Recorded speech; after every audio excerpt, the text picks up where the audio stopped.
여호와는 너를 지키시는 이시라. 여호와께서 내 오른쪽에서 내 그늘이 되시나니 낮의 해가 너를 상하게 하지 아니하며 밤의 달도 너에게 해치지 아니하리로다. 여호와께서 너를 지켜 모든 환난을 면하게 하시며 또 내 영혼을 지키시리로다. 여호와께서 너의 출입을 지금부터 영원까지 지키시리로다. 아멘.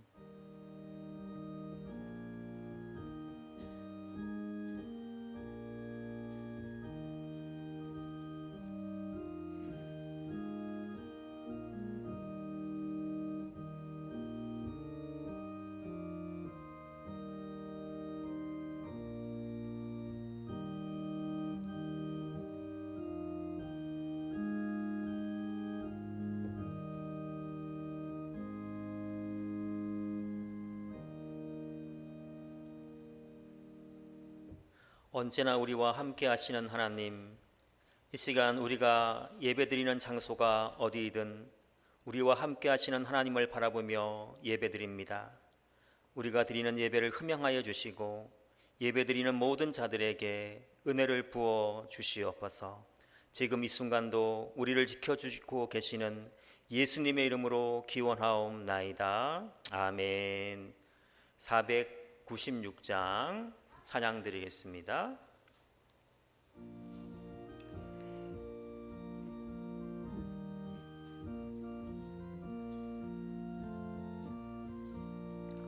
새벽부터 우리 사랑함으로써 저녁까지 시를 부려봅시다.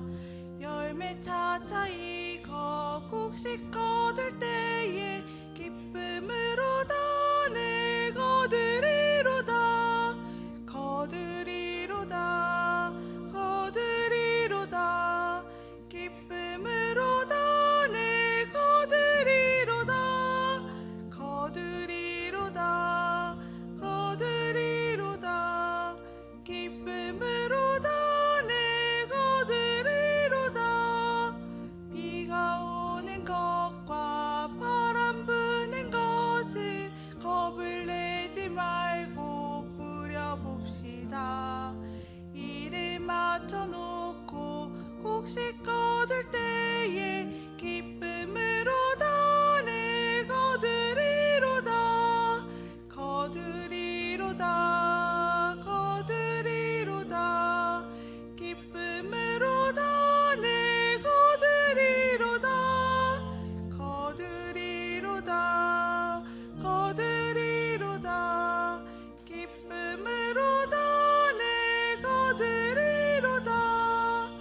씨를 뿌릴 때에 나지 아니할까 염려하며 심히 애탈지라도 나중에 예수께서 칭찬하시리니 기쁨으로 단을 거두리로다. 거두리로다. 거두리로다. 기쁨으로 단을 거두리로다. 거두리로다. 거두리로다. 기쁨으로 단을 거두리로다. 아멘. 전성복 장로님 기도를 드리시겠습니다. 우리의 생사화복을 주관하시는 하나님 아버지, 긴 장마가 끝나고 마자 폭염과 코로나가 산불처럼 빠르게 전파되고 있는 이 어려운 때에 많은 사람들 가운데 우리를 구별하여 주님의 성전에 나와 예배드리게 하심을 감사드립니다. 우리들은 늘 주님께서 정결하고 선한 마음으로 나아가려고 하지만 그러나 우리는 연약한 육신으로 말미암아 세상의 유혹에 흔들리며 실신하지 못했던 지난 한 주간 삶을 고백하오니 이 시간 십자가의 보혈로 정결케 씻겨 주시옵소서. 은총의 하나님 아버지, 지금 이 나라가 코로나와 폭우로 너무나 많은 사람들이 힘든 고난의 시간을 보내고 있습니다. 하나님의 도우심이 아니면 그 어떤 무엇이라도 해결할 수 없음을 고백합니다. 이 시간 회개하오니 이 땅에 주님의 은총이 내리시어 하루빨리 코로나의 질병으로부터 벗어날 수 있도록 역사해 주시옵소서. 우리 교회에서 어르신과 질병으로 고생하는 성도님 많이 계십니다. 우리는 나약합니다. 오직 주님께서 친히 임재하셔서 아픈 곳을 어루만져서 깨끗하게 치유되는 은혜의 역사가 일어나게 하시옵소서. 하나님을 부르심을 받고 천국에 가신 최정분 교사님, 아프지도 않고 늙지도 않는 소녀의 모습으로 주님과 함께 천국 복나 누리시며 그의 자녀들도 우리도 그분이 늘 웃고 교회에서 봉사하는 모습을 우리도 닮아가게 하시옵소서. 주님, 코로나 이 어려운 시기에 건강한 목회를 위해 노력하시는 목사님께 성령의 지혜와 능력을 더입혀 주시어 말씀을 선포하실 때 권세가 있게 하시옵소서. 그래서 듣는 우리들은 메마른 심령이 옥토로 바뀌는 성령 충만함으로 인도하여 주시옵소서. 이 어려운 시국에 목사님의 강건함과 가정에 주님의 은총이 충만하여 주시옵소서. 이상욱 지사님 가정에 찬양 드립니다. 이 찬양, 아름다운 찬양 주님 기쁘게 받아 주시옵소서. 코로나 확산의 팀에 따라 온라인 예배를 드립니다. 주님 용서하여 주시옵소서. 우리는 이럴 때 더욱더 주님의 말씀과 찬양 기도로 온 땅에 울려 퍼지게 역사하여 주시옵소서. 우리를 구원하신 예수님 이름으로 기도드립니다. 아멘.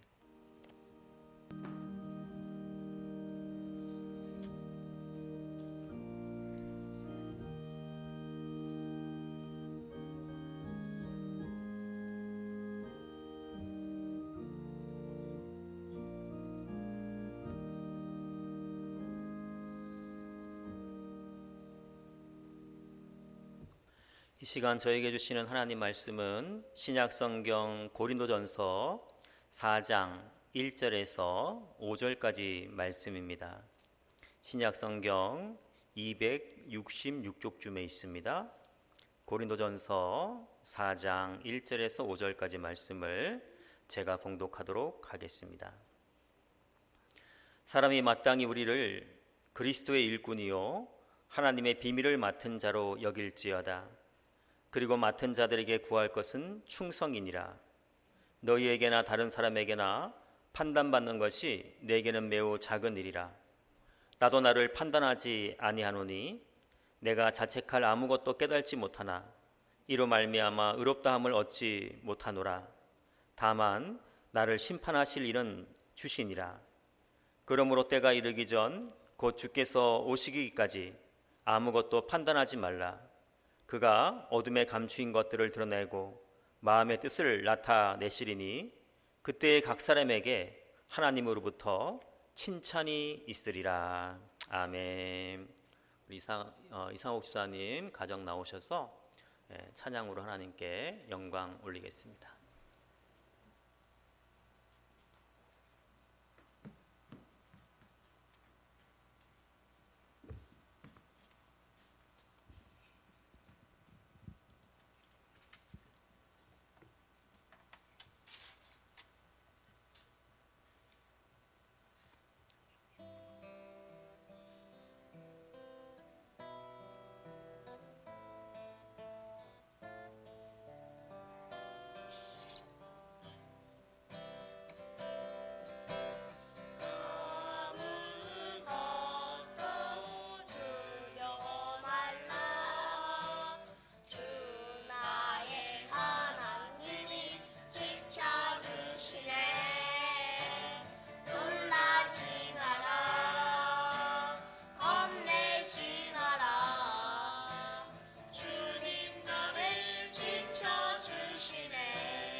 두려워하지 말라, 걱정하지 말라, 주님이 지켜주신다. 이 코로나 시대에 꼭 맞는 말씀 같습니다. 우리 준이 건이가 찬양을 하는데 그 말씀이 꼭 하나님의 음성 같아서 제가 울 뻔했어요. 네, 우리 준이 건이 어떻게 예배 시간에, 목사님 설교 시간에 안 떠들 자신 있어요? 자신 없으면 저 뒤에 가서 예배 드리고, 안 떠들 자신 있으면 여기서 예배 드리세요. 우리가 잘 아는 그 세옹지마라는 이야기가 있습니다. 중국 변방에 한 노인이 말을 키우면서 살았는데 어느 날 그 말이 갑자기 집을 나가버렸죠. 그래서 이것을 알 동네 사람들이 와서 노인을 위로하기를, 아유, 말이 나가서 어떡해요, 그러면서 위로했더니, 아닙니다, 이 안 좋은 일이 또 좋은 일로 바뀔지 누가 알겠습니까? 이렇게 얘기를 했다고 합니다. 그랬더니 정말로 나중에 나갔던 말이 다른 말까지 데리고 돌아왔다고 그러잖아요. 그래서 동네 사람들이 다시 와서, 아유, 축하합니다, 좋은 일이 있네요, 이렇게 이야기를 하니까 또 노인이 하는 말이, 아닙니다, 또 이 좋은 일이 또 나쁜 일로 바뀔지 누가 알겠습니까? 이렇게 얘기를 했다고 합니다. 근데 말이 씨가 돼서 그런지 그 노인의 아들이 그 말을 타다가 그만 다리가 부러져서 다리를 절게 되었다고 하지 않습니까? 또 마을 사람들이 와서 이 노인을 위로하자, 혹시 이것이 또 복이 될 줄 누가 알겠습니까? 이렇게 얘기를 했는데 얼마 후에 그 나라에 전쟁이 일어났다고 하지 않습니까? 그래서 동네 젊은 사람들은 다 전쟁터에 끌려가서 대부분 죽었는데 그 노인의 아들은 다리를 절기 때문에 전쟁터에 나가지 않고 살았다 하는 이야기가 있습니다. 이 이야기가 주는 교훈은 무엇입니까? 사람 사는 세상에 이런 일도 있고 저런 일도 있으니까 작은 일에 일희일비하지 말고 어려워도 좋은 날이 있으니까 참고 견디라는 이야기입니다. 자, 그렇다면 하나님이 우리를 인도하신다라는 말씀과 인간사 세옹지마라는 말은 뭐가 다른 것일까요? 얼핏 보기에는 굉장히 비슷한 말이지만 완전히 다른 이야기입니다. 먼저 주체가 틀립니다. 믿음의 사람들은 하나님이 인도해 가시지만 세옹지마는 인도하는 주체가 없고 그냥 우연한 일들이 삶을 이끌어가는 것입니다.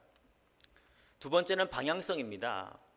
하나님은 우리를 목적을 가지고 인도해 가십니다. 그래서 하나님의 인도하심에는 방향성이 있습니다. 그러나 세옹지마는 방향성이 없습니다. 그저 우연한 사건들이 삶을 이렇게 이끌어가고 있는 것입니다. 그렇다면 지금 예배드리고 있는 우리 모두는 당연히 세옹지마로 살아가는 사람들이 아니라 하나님의 인도를 받으며 하나님의 뜻을 이 땅에서 이루어가는 삶을 살아가는 사람들입니다. 그래서 바울은 우리의 삶의 모습이 어떠해야 되는지를 본문 말씀을 통해서 분명하게 알려줍니다. 본문 1절 말씀입니다. 사람이 마땅히 우리를 그리스도의 일꾼이요 하나님의 비밀을 맡은 자로 여길지어다. 여기서 일꾼은 헬라어로 휘페레테스라는 단어인데요, 그 휘포와 에레테스라는 말이 합성화된 거예요. 휘포는 뭐뭐 아래 라는 뜻이고 에레테스라는 말은 이렇게 노젓는 사람을 이렇게 의미하는 것입니다. 그래서 일꾼을 의미하는 휘페레테스는 가장 아래에서 노를 젓는 사람이다라는 것을 의미합니다. 당시 바울 시대의 배는 가장 아래층에 노를 젓는 곳이 있었고요. 대부분 노예들이 그 노를 하나씩 맡아서 이렇게 저어서 배를 이렇게 움직였습니다. 그런데 이 노를 젓는 노예들 발목이 쇠사슬이 차여져 가지고 그 배에 이렇게 묶여져 있었다고 합니다. 누가 풀어주기 전에는 그 배를 떠날 수가 없었습니다.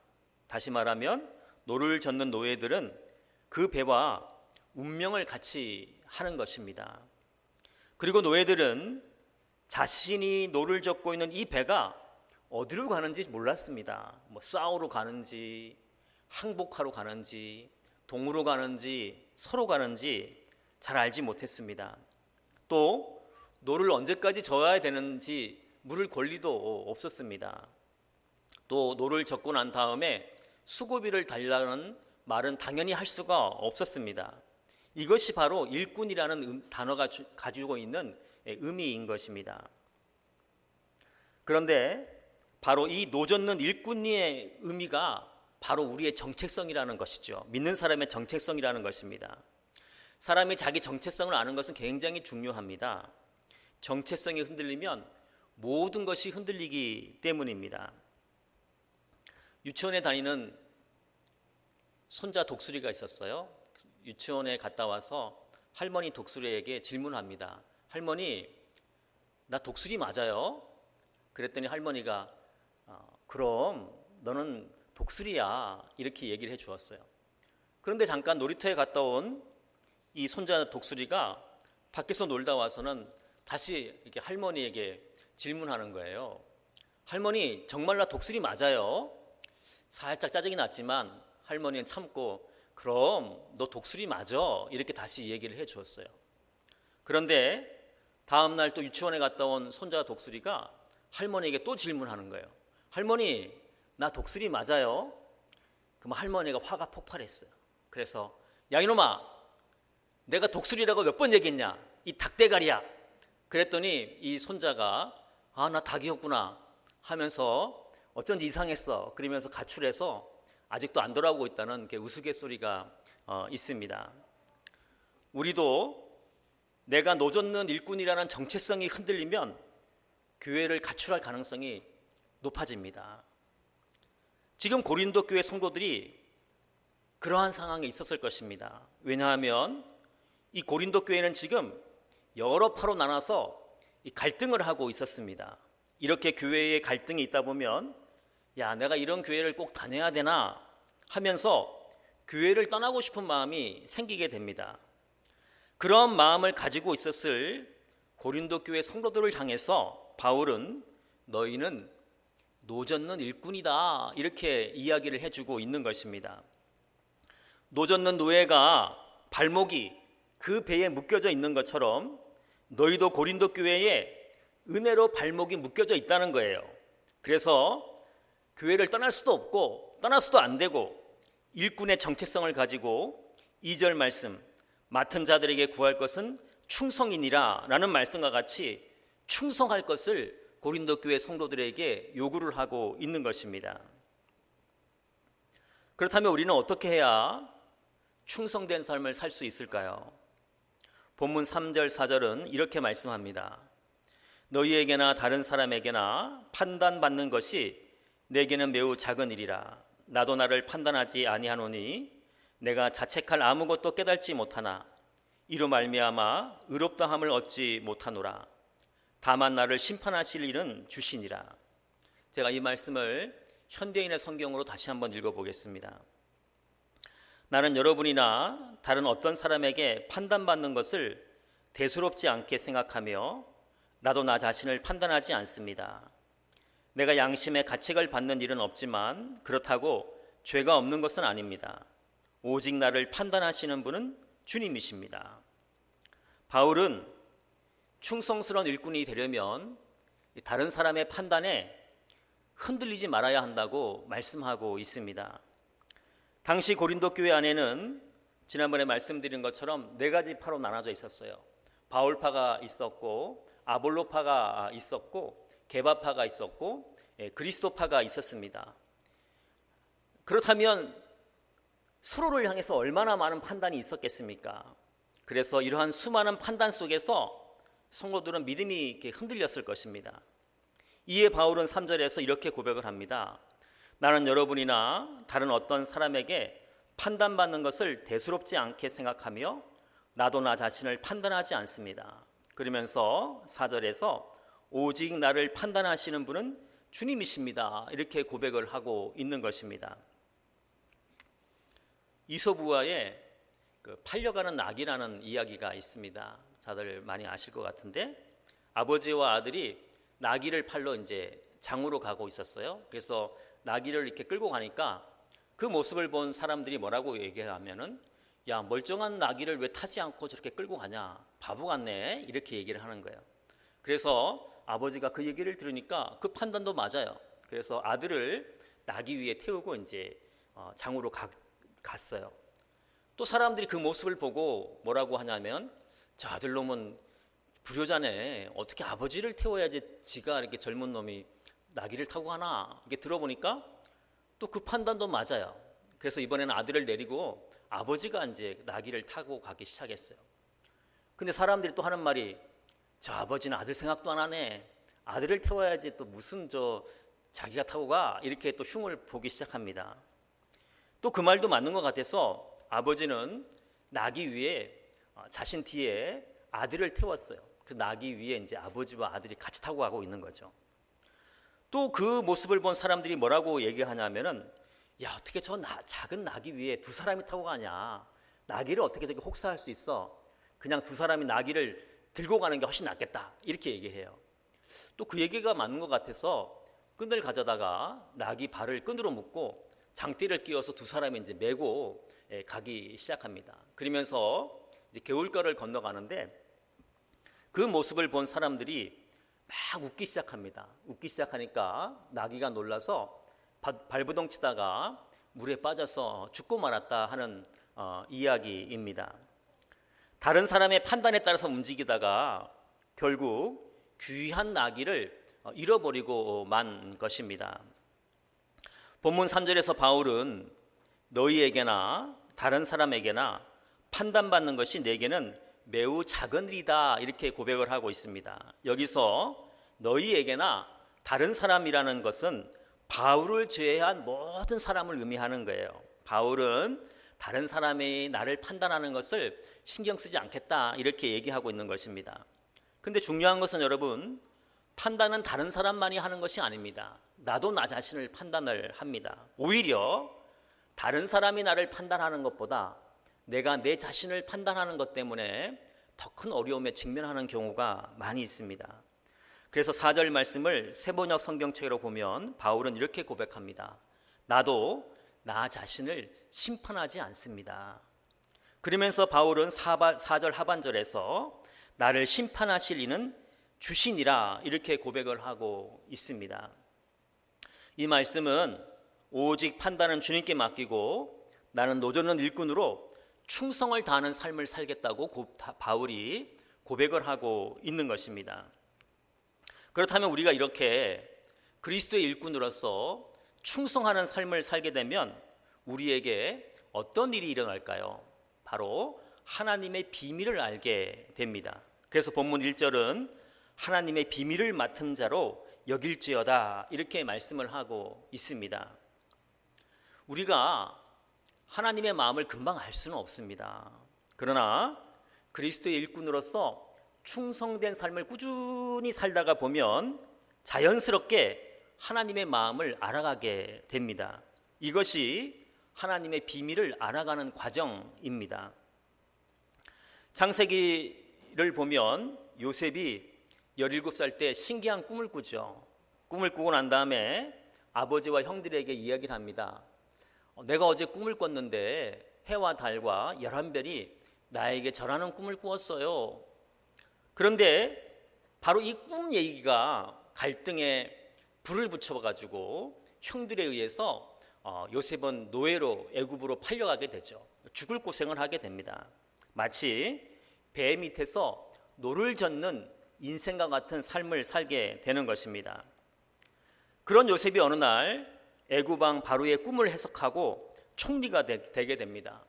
또 마침 그때 큰 흉년이 그 지역에 들게 되는데 형들이 양식을 구하러 애굽으로 와서 그 총리가 자신의 동생인 요셉인 줄 모르고 그 요셉에게 절을 하게 됩니다. 그때 요셉은 깨닫게 되죠. 그 꿈의 의미가 이거였구나. 이 기근의 때에 가족들의 생명을 구하기 위해서 하나님이 먼저 나를 애굽으로 보내셨구나. 하나님의 감추어진 비밀이 충성을 다하는 요셉에게 드러나고 있는 것입니다. 이렇게 우리가 충성스럽게 노를 저어가게 되면 하나님의 비밀을 알게 됩니다. 우리는 내가 왜 이런 상황에 들어갔는지 모두 이해하고 또 앞으로 일어날 일들을 다 알고 살지는 못합니다. 오히려 배 밑에서 방향을 알지 못해서 답답함과 힘겨움으로 노를 저어갈 때가 대부분입니다. 바로 이때 우리에게 필요한 것이 충성입니다. 비록 배의 바닥에서 방향을 알지 못하고 노를 젓는다고 해도 우리가 하나님을 신뢰할 수 있다면 우리는 충성스럽게 노를 저어야 하는 것입니다. 또 그렇게 충성스럽게 노를 젓다 보면 우리는 하나님의 비밀을 알게 되는 것입니다. 우리는 지금 코로나19 상황으로 인해서 방향을 알지 못하고 노를 젓는 사람들과 같습니다. 그리고 지금 세상 사람들은 교회를 향해서 이런 판단 저런 판단을 내리고 있습니다. 그리고 우리는 그 판단의 소리를 들으면서 우리의 믿음이 흔들릴 상황에 놓여 있습니다. 하지만 우리는 왜 이런 상황이 왔는지 알지 못합니다. 그러나 지금 우리가 해야 할 일은 판단에 흔들리는 것이 아니라 그리스도의 일꾼으로 충성을 다하는 것입니다. 그렇게 우리가 충성을 다하면 머지않아 하나님의 비밀을 우리는 알게 될 것입니다. 그리고 왜 이런 상황이 우리에게 주어졌는지도 깨닫게 될 것입니다. 그리스도의 일꾼으로서 충성을 다하면서 하나님의 비밀을 맡은 자로서 판단에 흔들리지 않고 하나님의 말씀으로 승리하는 삶을 살아가는 건천지엘교회 모든 성도님들 되시기를 예수님의 이름으로 기도드립니다. 기도하겠습니다. 하나님, 저희가 판단에 흔들리지 않고 충성스러운 그리스도의 일꾼으로 살아가게 하여 주시옵소서.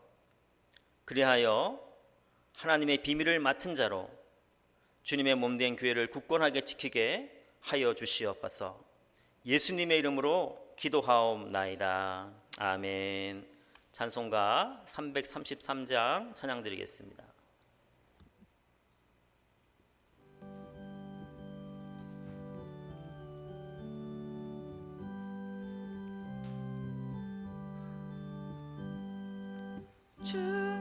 충성하라 죽도록 충성하라 주님께 슬픔이나 괴로움이 주의 사랑 못 끊으리 충성하라 죽도록 충성하라 끝까지 충성하라 죽도록 충성하라 주님께 찬란하다 저 멸류관 들려온다 주의 음성 충성하라 죽도록 충성하라 끝까지 충성하라 죽도록 충성하라 주님께 항상 내가 힘쓰오니 주님 나를 도우소서 충성하라 죽도록 충성하리 끝까지 아멘.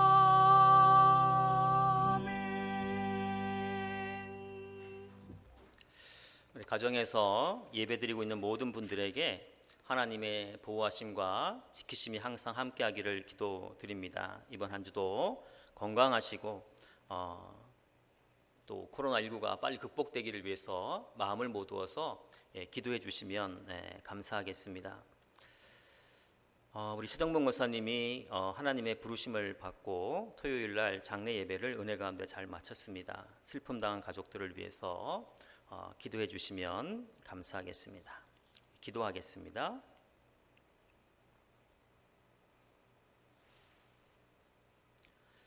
우리를 충성스러운 그리스도의 일꾼이 되게 하시고 우리에게 하나님의 비밀을 알게 하여 주시는 예수님의 은혜와 하나님의 사랑하심과 성령님의 교통하심이 충성된 일꾼으로 주님의 몸된 교회를 지키며 나의 삶 속에서 하나님의 뜻을 이루어가는 삶을 살기로 결단하는 건천제일교회 하나님의 백성들 위해 이제와 영원토록 함께 하시길 간절히 축원하옵나이다. 아멘.